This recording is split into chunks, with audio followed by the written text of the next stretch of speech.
여러분 안녕하십니까? 헬로티비 뉴스입니다.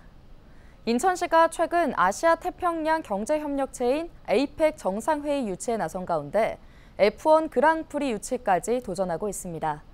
하지만 APEC과는 다르게 지역에서는 반대의 목소리가 높은데요. 자세한 내용 송효찬 기자가 취재했습니다. 올림픽 월드컵과 함께 세계 3대 스포츠로 꼽히는 F1 그랑프리 대회. 인천시가 F1을 유치하려고 하는 이유는 바로 경제성입니다. 우선 아시아에서 가장 오래된 자동차 스포츠 역사를 가진 일본 스즈카 서킷은 매년 4일간 개최되는 F1을 보기 위해 2022년 기준 약 20만 명이 방문했습니다. 지난해 11월 F1 그랑프리가 열린 미국 라스베이거스에서는 관람객 32만 명이 몰렸으며 13억 달러, 한화로 1조 7,505억 원가량의 경제적 효과를 냈습니다. 인천 역시 수억 달러의 수익을 기대하고 있습니다. F1이 인천에 유치되면 이에 따른 경제적 효과는 물론이고 또 홍보 효과 등 인천의 경쟁력을 아주 최고로 높이는 데 크게 기여할 것으로 보고 있습니다. 여기에 F1 그랑프리가 인천에서 개최되면 일본 스즈카와 중국 상하이, 싱가포르 칼랑에서 개최하는 아시아 그랑프리와 연계한 투어 코스를 마련하는 등 다양한 관광 상품 개발도 가능해 관광객은 물론 경제 효과 역시 더욱 커질 것으로 보고 있습니다. 현재 국내에서는 F1 유치 경험이 있는 전남 영암이 재유치에 소극적이다 보니 국내에는 경쟁자가 없다고 봐도 무방한 상태입니다. 문제는 방식입니다. 우선 상설 서킷이 없는 인천은 모나코나 미국 라스베이거스처럼 기존 도로를 활용한 시가지 서킷에서 대회를 열 계획입니다. 도심에 F용 시설물을 임시로 설치해 대회를 치르는 방식입니다. 대회가 주로 저녁 시간대에 진행되는데 평균 시속 230km, 최고 속도 400km에 달하는 F1 차량의 엄청난 속도 탓에 소음이 큽니다. 여기에 행사 기간에는 도로 봉쇄 등이 진행돼 주민 이동 통제가 불가피합니다. 또한 실제 경제성이 나올지도 의문입니다. 전남 영암에서 추진됐을 때 대규모 혈세 낭비 사업으로 평가받고 중단된 적이 있습니다. 지금 F1 인천시에서 추진되는 것도 그 과정과 비슷하고요. 그리고 인천 시민들의 대규모 혈세가 들어갈 것이 우려되고 사업 실패일 경우에 인천 재정 파탄으로 이어질 거기 때문에 그런 우려 때문에 여기에 환경 문제까지 거론되면서 반대 여론은 더욱 커지고 있습니다. 경제성을 앞세워 F1 대회를 유치하려는 인천시. 반대 여론에도 불구하고 인천시의 유치 희망이 어떤 결과를 가져올지 주목되고 있습니다. 헬로티비 뉴스 송희차입니다. 인천형 늘봄학교 운영이 전면 확대됩니다. 인천시 교육청은 올해 2학기부터 인천형 늘봄학교를 기존 60개 학교에서 274개 학교로 확대한다고 밝혔는데요. 늘봄학교는 기존에 운영하던 초등 방과후 학교와 돌봄교실을 통합해 안전한 공간에서 학생 성장과 발달을 지원하는 종합교육 프로그램입니다. 시교육청은 늘봄학교 확대에 앞서 다음 달 1일부터 5개 교육지원청별로 늘봄학교 업무를 지원하는 방과후 돌봄팀을 신설하기로 했습니다. 또 교사의 업무 부담을 덜기 위해 학교마다 행정 업무를 전담하는 늘봄 행정실무사를 1명씩 배치할 계획입니다. 부평구가 추진 중인 평생교육재단 설립이 무산될 것으로 보입니다. 최근 인천시 출자 출연기관 운영심의위원회는 재단 설립의 타당성을 심의했으며 조직과 인력, 비용 등 3개 항목이 부적정하다는 이유로 재심의 결정을 내렸는데요. 이번 결정에 따라 부평구는 지적사항을 보완해 재심의를 요청해야 하는 상황입니다. 하지만 구는 재심의 대신 예상 등의 문제로 재단 설립 추진 중단을 선택했습니다. 열악한 구의 재정 탓에 보완이 어렵다는 판단에서입니다. 이에 따라 구는 평생교육 관련 시설들을 기존 방식대로 운영해 나가는 한편 재단 설립에 대해서는 잠시 보류하겠다는 방침입니다.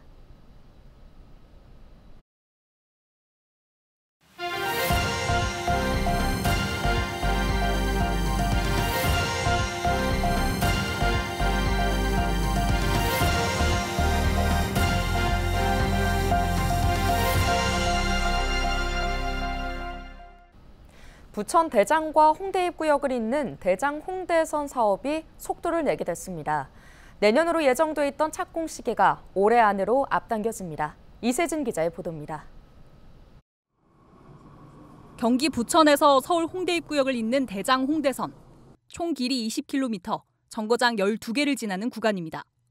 노선이 완공되면 50분 이상 걸리던 대장지구에서 홍대까지 25분이면 닿습니다. 부천뿐 아니라 서울 양천과 강서를 비롯해 수도권 서남부 주요 거점도 역세권으로 탈바꿈합니다. 당초 대장 홍대선은 내년 3월 착공 예정이었습니다. 하지만 국토교통부와 사업 시행자가 18일 사업 시행 계획에 합의하면서 착공 시점을 올해 말로 앞당기기로 했습니다. 개통 시점은 이르면 2030년 말로 예상됩니다. 드디어 대장 홍대선이 올해 착공에 들어갑니다. 정말로 기쁘고요. 대장 신도시하고 대장 첨단산업단지의 성공적 조성에 동력이 될 것이라고 생각하고 부천 발전의 원동력이 되겠다 이렇게 생각하고 있습니다. 신도시 완성과 함께 산업 생태계 구축에 빠른 가속력을. 대장 홍대선은 민자철도 사업 가운데 비교적 빠르게 추진되고 있는 철도 사업입니다. 적격성 조사부터 실시협약 체결까지 걸린 시간은 3년 반. 다른 민자철도 사업들이 예비타당성 조사부터 착공까지 6, 7년 이상 걸린 것과 비교하면 소요 기간을 절반 수준으로 줄인 겁니다. 국토부는 사업 시행자와 협력해 실시 설계를 포함한 후속 절차에 속도를 내고 착공에도 차질이 없도록 하겠다는 계획입니다. 한편 대장 홍대선이 계획대로 개통될 경우 가장 큰 수혜 지역이 될 대장 신도시의 완공과 맞물릴 가능성이 높습니다. 다만 공사 지연 같은 변수도 남아있어 신도시와 새 교통망이 제때 상승 효과를 볼 수 있을지가 관건입니다. 헬로티비 뉴스 이세진입니다. 1기 신도시 정비 선도지구 선정을 앞두고 외지인들의 매수 관심이 늘고 있습니다. 선도지구가 될 가능성이 높은 지역 위주로 문의하고 매수하는 모습이 감지되고 있습니다. 이관성 기자의 보도입니다. 1기 신도시 정비 선도지구 공모 일정이 다가오면서 부천시청역 주변 아파트 단지들 사이에는 주민 동의율 확보 현수막이 곳곳에 붙었습니다. 일부 단지는 건설사까지 참여한 대규모 사업 설명회까지 열며 주민들의 추진 의지를 적극적으로 보이고 있습니다. 아파트 단지들 간 선도지구 선정 경쟁에 불이 붙은 모습입니다. 이렇게 선도지구 선정 경쟁이 본격화되면서 부동산 매수에 관심을 갖는 외지인들도 늘고 있습니다. 선도지구 선정 가능성이 높은 단지까지 특정해 문의하는 모습입니다. 예상한 유력 후보 단지 쪽을 정확하게 찝어서 이쪽에 갭 투자를 하고 싶다. 전세 끼고 조금 저렴한 유력 후보군이 될 수 있는 그 지역의 상가를 대지 지분을 물어가면서 투자를. 1기 신도시 재건축에 기대를 갖는 거래는 중동 신도시 아파트 거래량 변화에서도 나타나고 있습니다. 지난 2022년 7월부터 2023년 6월 사이 아파트 매매량 순위 20위권 바깥에 있던 설악주공은 최근 1년 사이 4위까지 거래량이 늘었고 6위였던 금강마을은 2위까지 올라왔습니다. 금강마을과 설악주공은 부천시가 계획한 중동 신도시 정비 18개 블록 중 부천시청역과 가까운 소형 평형 위주 아파트 단지들입니다. 역세권이면서 주변 인프라를 잘 갖추고 있어 선도지구가 될 가능성이 높다는 시선을 받아왔는데 매매 거래까지 이어지는 모습입니다. 매매 거래 대부분은 소형 평형들입니다. 가격 부담이 큰 탓에 대형 평형 거래는 늘지 않고 있습니다. 부동산 전문가들은 1기 신도시 정비의 사업성이 불확실한 상황에서 신중한 판단이 필요하다는 시각입니다. 선도지구에 투자한다고 하더라도 사업 기간이 충분히 길어질 가능성이 있고 실질적으로 사업을 추진하게 되면 조합원들의 추가 분담금이 증가하거나 또는 가격 상승이 기대만큼 안 이루어졌을 때 선도지구 경쟁이 본격화되면서 외지인들의 해당 지역 매수 관심은 계속 이어질 것으로 보입니다. 부동산 경기 침체와 공사비 상승 등으로 인한 1기 신도시 정비의 사업성 악재도 여전히 존재하는 상황입니다. 헬로티비 뉴스 이관서입니다.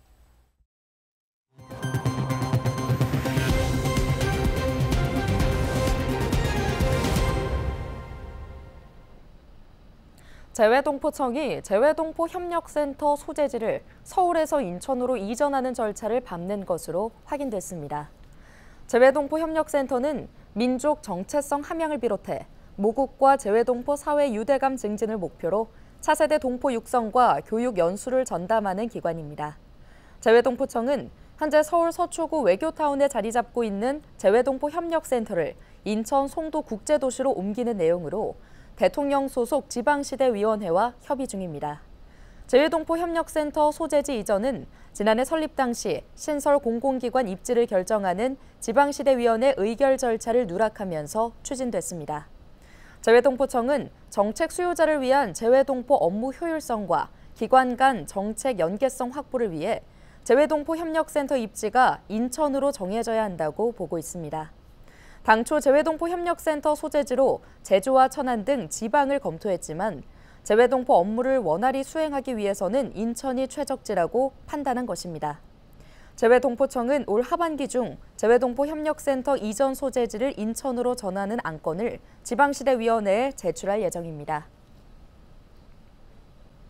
인천대로 일반화 2단계 사업이 본격 추진됩니다.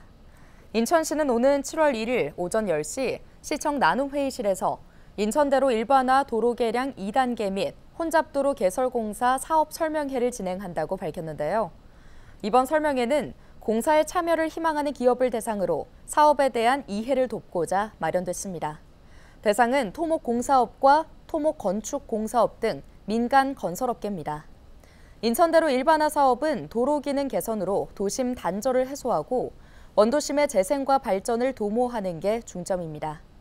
시는 인천대로 기점에서 서인천 나들목까지 10.45km 구간에 대해 단계적으로 사업을 추진하고 있는데요.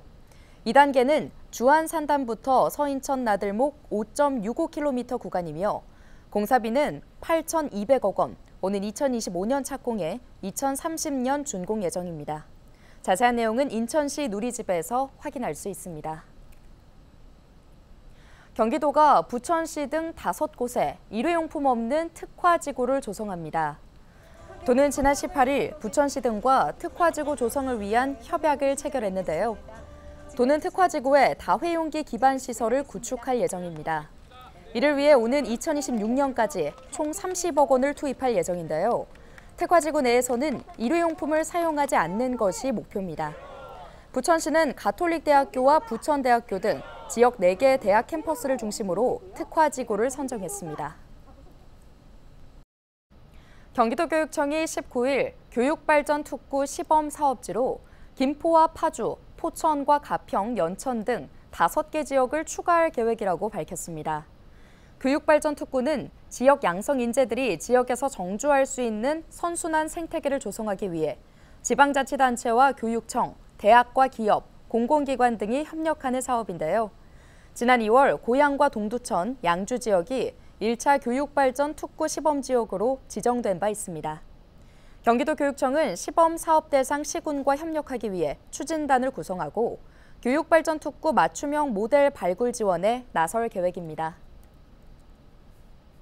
서울시가 이른 불볕더위로 일상생활이 힘든 노인 등을 위해 폭염 쉼터 2,000여 곳을 운영합니다. 서울시는 우선 노인들이 방문하기 편한 위치에 어르신 무더위 쉼터 2,004곳을 운영하고 폭염특보가 발령될 경우 관공서와 경로당 등을 활용한 일반 쉼터 운영 시간을 오후 6시에서 9시까지 연장합니다. 시는 또 시내 84개 호텔을 지정해 오후 9시부터 다음날 오전 7시까지 머물 수 있는 야관 쉼터도 운영합니다. 노숙인을 대상으로 하는 24시간 노숙인 무더위 쉼터 11곳도 문을 열 예정입니다. 경기도 특별사법경찰단이 허가 없이 동물 장묘업체를 운영한 업자를 적발해 조사 중이라고 밝혔습니다. 해당 업자는 지난 2020년 12월부터 올해 5월까지 안산시에서 무허가 동물 장묘업장을 운영한 혐의를 받고 있는데요. 월 평균 약 80마리의 반려동물을 화장해 약 1,400만 원의 매출을 올렸다는 게 도 특사경의 설명입니다. 오늘 준비한 소식은 여기까지입니다. 함께해 주신 여러분 고맙습니다.